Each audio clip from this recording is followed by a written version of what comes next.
My name is Joel Gross, and I'm a 24-year-old Canadian student here at Moody. I grew up in a Christian home, but I wasn't saved until I was about 20 years old. I knew Jesus for a lot of my life, but I never really knew him. I had this rebellious spirit as a kid, often getting myself and my friends in a lot of trouble. And then that spilled into high school, and with it, this growing emptiness in my life. I really began giving myself over to the things of this world. I still went to church at this point, but I partied a lot. I found my value in ungodly relationships, and I made athletics and my future career my idol. But no matter what I did, no matter who I was with, I couldn't stop this aching in my soul. I was living my life full of debauchery, and the thing is, I was pretty good at it. I knew the church's answers, so no one would question me on Sunday, and I was charismatic and social enough to avoid any hint of church the other 6 days of the week. But it was as if I was stuck between these two worlds, this fake facade at church, and then the life that I actually wanted to live. And this really bothered me because both sides of my life were completely empty and in opposition. It was as if I was breathing but not alive. But from the outside, you could have never guessed. I had this beautiful new truck. I had the girlfriend. I was the quarterback of the football team. And after graduation from high school, I got this great job and I bought a house. I had everything the world said that it could offer, yet I found myself wanting. My life wasn't giving me what it promised it would. And as my lifestyle began escalating, I thought, all right, the reason I'm empty, the reason I'm unfulfilled, the reason my heart longs so much is because I'm living these two worlds. I eventually stopped going to church and focused on having a good time and being financially successful. And there's something you need to know about me. I'm a planner. I always have been. And I had this plan since I was 14. I was gonna go into business. I was gonna get my MBA and take over my family's construction company. I wanted to be successful. I was gonna be the guy with the big house, the big boat, the cabin in the woods, and I was good at it too.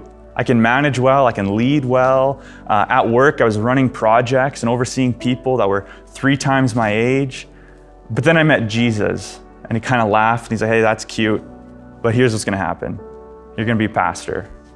What you thought was your talent, what you thought was your ability, I'm gonna take those, ransom them, and redeem them, and use them to proclaim my gospel and bring me glory.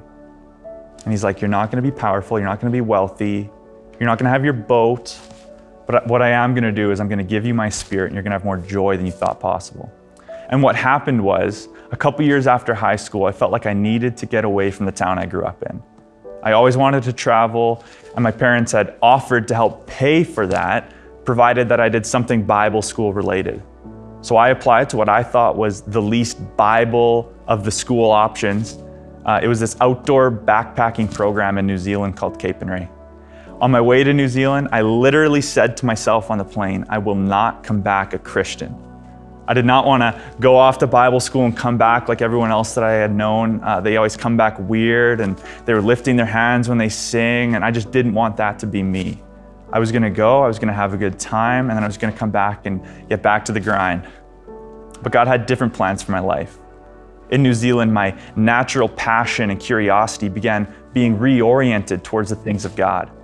I began asking questions I didn't even know I had, and what surprised me was I was finding answers. And not only that, but I was surrounded by people who lived with the conviction that Jesus Christ was who he claimed to be.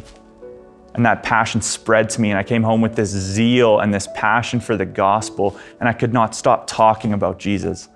I listened to hundreds of hours of sermons, and I would pray every single day on my drive to work, Lord, please allow me the opportunity to tell someone about you. And almost daily, I would have a conversation with a coworker, and God began using me in incredible ways as he was increasing my zeal.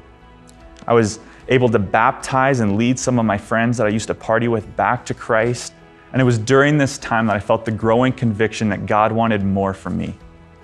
I wanted to give him everything. I wanted to offer God every gift and every ability at their highest capacity. So I quit my job. I took a significant pay cut to work at a larger church, leading college students to Christ. And while at the church, there was this fruitful ministry. We were baptizing people. We were praying over our city. People were coming to know Jesus. It was amazing. However, the longer I was working in ministry, the more I realized how much I needed to know. I felt like God wanted to prepare me for a life of service to him, not just a few years. And I knew that was going to require training. So after hesitating for 2 years, I applied to Moody Bible Institute and I was accepted into the pastoral ministry program. My wife and I, we moved to Chicago and immediately we got very involved in Moody and a local church in our neighborhood. We aren't sure what our plans are once we finish our time in Chicago, but I know I want to teach the Bible. I know I feel most alive when I'm preaching the Word of God and I'm leading people into a relationship with Him. But while I don't know where we will go, I have this deep heart for the lost. I'm confident that God has some big plans for us and we're excited and eager to be a part of it. I've only been at Moody for 1 semester now, and it's truly exceeded my expectations. I came here with a clear call into ministry. I've done it before. I know that I love it. And this is what drew me to Moody, as there's this deep, focused passion for God's mission and biblical training. And I'm so blown away by the legacy here. It has this long history of support, and I'm beyond grateful for Moody's donors and the history that's here.